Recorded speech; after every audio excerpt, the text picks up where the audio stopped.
৯ বছর পর ইতালির রোমে ফ্লাইট পরিচালনা শুরু করেছে রাষ্ট্রীয় পতাকাবাহী সংস্থা বিমান বাংলাদেশ এয়ারলাইন্স। বাংলাদেশ থেকে সাংবাদিক, সাধারণ যাত্রী ও সরকারি পর্যায়ের প্রতিনিধি দলসহ বিজনেস ক্লাসে ২৩ জন ও ইকোনমি ক্লাসে ১৭৭ জন যাত্রী নিয়ে ২৭শে মার্চ মধ্যরাত ৩:৩০টায় ঢাকার হজরত শাহজালাল আন্তর্জাতিক বিমানবন্দর থেকে ইতালির রাজধানী রোমের উদ্দেশ্যে যাত্রা করে বিমানের ফ্লাইট BG-355।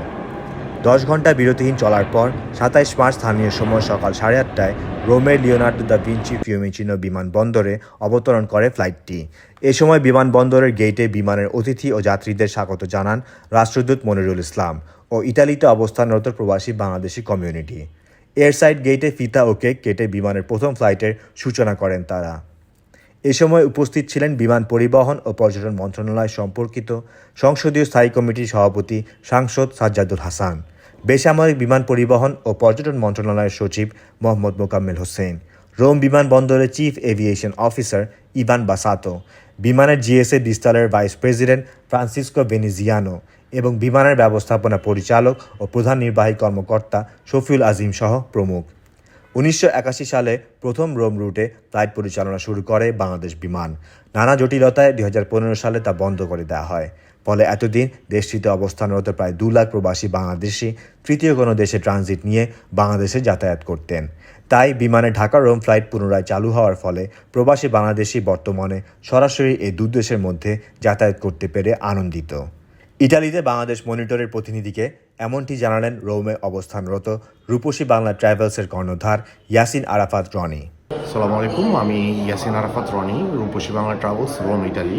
আমাদের মনে হয় যে বাংলাদেশি বিমান এয়ারলাইন্স আপনার কম খরচে যদি আমাদেরকে ভালো একটা সেবা দিতে পারে এবং আমাদের বাংলাদেশিদেরকে ভালো সেবা দিতে পারে, তাহলে বাঙালিরা বাংলা বিমান ছাড়া অন্য কোনো বিমানে যাবে না।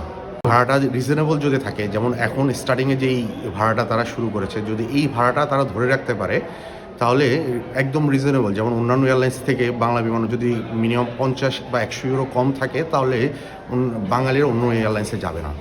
আসসালামু আলাইকুম, আমি MK রহমান লিটন, প্রবাস কথা ইউরোপ ব্যুরো প্রধান।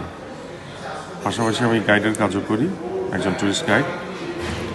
বাংলাদেশ বিমানবন্দরে হযরত শাহজালাল এয়ারপোর্টে আমি যেটা দেখেছি, যেটা সবচেয়ে আমার বেদনাদায়ক মনে হয়েছে, কষ্ট লেগেছে, সেটা আমি অনেস্টলি বলছি যে গণহারে এই যে জুতা খোলানোর বিষয়টা, জুতা খোলানোর সিস্টেম যেটা আন্তর্জাতিক যে আইনের যে প্রক্রিয়াটা, সেটি হচ্ছে যে গ্রিন সিগন্যালই তো বলা হয়, সেটার ভেতর দিয়ে যাবেন, যাওয়ার পর যদি লাল কোনো সিগন্যাল জ্বলে ওঠে তখন আপনার জুতা খোলানোর নিয়ম। আর আমাদের বাংলাদেশে গণহারে সবার জন্য জুতা খোলানো হয়। এটা খুবই আমার কাছে মনে হয়েছে যে খুবই বেদনাদায়ক এবং লজ্জাজনক ঘটনা।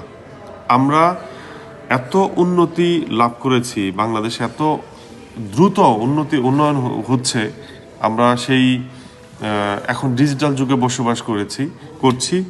এই ডিজিটাল যুগে বসবাস করেও সেই মধ্যযুগের মতো গণহারে জুতা খোলানোটা এটা খুবই বেদনাদায়ক। তো আমি অনুরোধ করব যারা এটার দায়িত্বে আছেন, যদি এই বিষয়টা একটু আপডেট করেন, আমার মনে হয় বাংলাদেশের শতভাগ যাত্রী খুশি হবেন। প্রথম ফিরতি ফ্লাইট BG-356 রোম থেকে ২৭শে মার্চ সকাল 10:15টায় বিজনেস ক্লাসে 7 জন এবং ইকোনমি ক্লাসে 247 জন যাত্রী নিয়ে ঢাকার উদ্দেশ্যে যাত্রা করে। বোয়িং 787 ড্রিমলাইনার দ্বারা সপ্তাহে 3 দিন ঢাকা রোম ফ্লাইট পরিচালনা করছে বিমান বাংলাদেশ এয়ারলাইন্স।